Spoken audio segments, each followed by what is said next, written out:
છોટાઉદેપુર જિલ્લા ભાજપ પ્રમુખ ઉમેશભાઈ રાઠવા એ વહેલી સવારે 7 કલાકે સહપરિવાર સાથે મતદાન કરી લોકશાહીના આ મહાપર્વમાં લોકોને જોડાવાની અપીલ કરી હતી।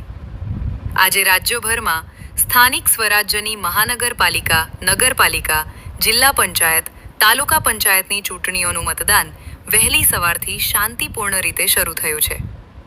આ લોકશાહીના પર્વમાં જાગૃત મતદારો વહેલી સવારે લોકશાહી માટે મતદાન જરૂરી છે।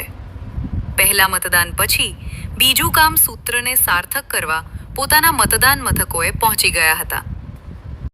છોટાઉદેપુર જિલ્લા વહીવટીતંત્ર, જિલ્લા ચૂંટણી વિભાગ દ્વારા જિલ્લામાં મતદાન શાંતિપૂર્ણ રીતે પૂર્ણ થાય તે માટેની સંપૂર્ણ તૈયારીઓ પૂર્ણ કરાતા જિલ્લામાં શાંતિપૂર્ણ રીતે મતદાન શરૂ થયું છે।